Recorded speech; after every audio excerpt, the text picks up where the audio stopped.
या देवी सर्वभूतेषु कान्तिरूपेण संस्थिता नमस्तस्यै नमस्तस्यै नमस्तस्यै नमो नमः। जय अम्बे मैया माता काली आप सभी भक्तगणों पे सदा अपनी कृपा और आशीर्वाद बरसाए।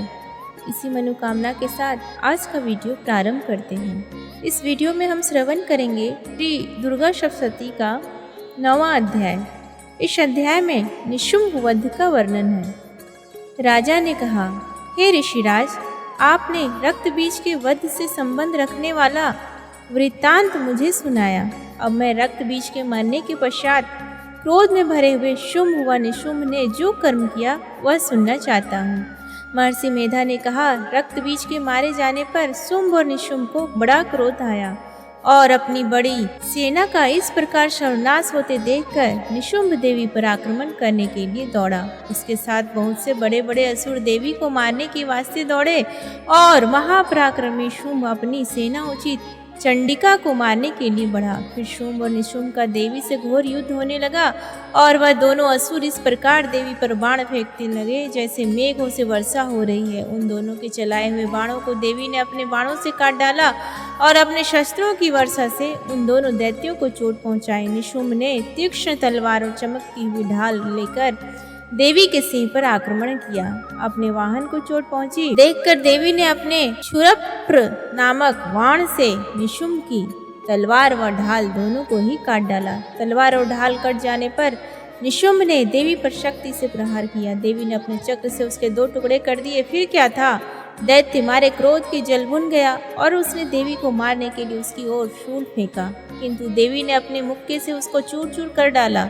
फिर उसने देवी पर गदा से प्रहार किया। देवी ने त्रिशूल से गदा को भस्म कर डाला। इसके पश्चात वह फरसा हाथ में लेकर देवी की ओर लपका। देवी ने अपने तीखे वाणों से उसे धरती पर सुला दिया।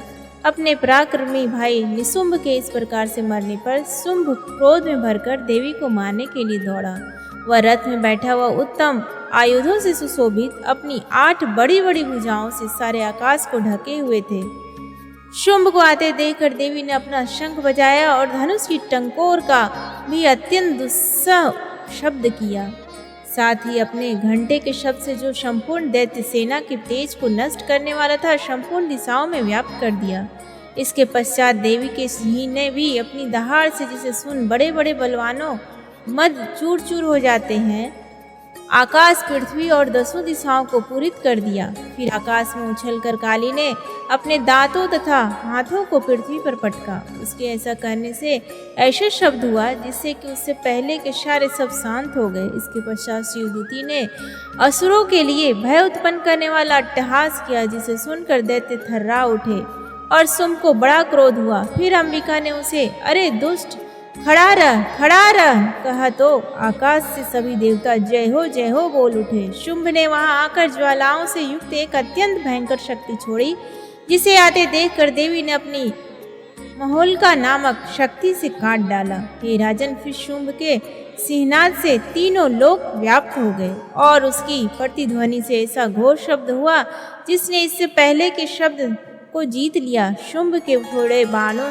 को देवी ने और देवी के छोड़े बाणों को शुंभ ने अपने बाणों से काट सैकड़ों और हजारों टुकड़ों में परिवर्तित कर दिया। इसके पश्चात जब चंडिका ने क्रोध में भर शुंभ को त्रिशूल से मारा तो वह मूर्छित होकर पृथ्वी पर गिर पड़ा। जब उसकी मूर्छा दूर हुई तो वह धनुष लेकर आया और अपने बाणों से उसने देवी काली तथा सिंह को घायल कर दिया। फिर उस राक्षस ने 10,000 भुजाएं धारण करके चक्रादि आयुधों से देवी को आच्छादित कर दिया।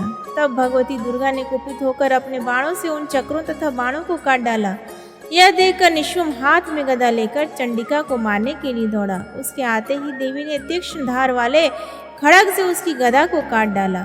उसने फिर त्रिशूल हाथ में ले लिया। देवताओं को दुखी करने वाले निशुंभ त्रिशूल हाथ में लिए हुए आता देखकर चंडिका ने अपने शूल से उसकी छाती पर प्रहार किया और उसकी छाती को चीर डाला।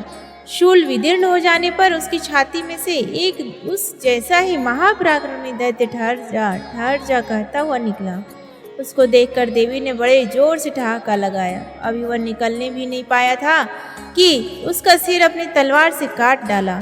सिर के कटने के साथ ही वह पृथ्वी पर गिर पड़ा। तदंतर सिंह दहाड़ दहाड़ कर असुरों का भक्षण करने लगा और काली शिवदूती भी राक्षसों का रक्त पीने लगी। कौमारी की शक्ति से कितने ही महादैत्य नष्ट हो गए। ब्रह्मा जी के कमंडल के जल से कितने ही असुर समाप्त हो गए। कई दैत्य महेश्वरी के त्रिशूल से विदुर्ण होकर पृथ्वी पर गिर पड़े और बाराही के प्रहारों से छिन्न भिन्न होकर धराशायी हो गए। वैष्णवी ने भी अपने चक्र से बड़े बड़े महापराक्रमियों का कचूमर निकाल उन्हें यमलोक भेज दिया और ऐन्द्री से कितने ही महाबली राक्षस टुकड़े टुकड़े हो गए। कई दैत्य मारे गए, कई भाग गए, कितने ही काली शिवदूती और सिंह ने भक्षण कर लिए। श्री मार्कंडेय पुराणे सावर्णि के मनवंतरे देवी महात्म्य निशुंभ वधो नाम 9वां अध्याय संपूर्ण। प्रेम से बोली काली माता की जय।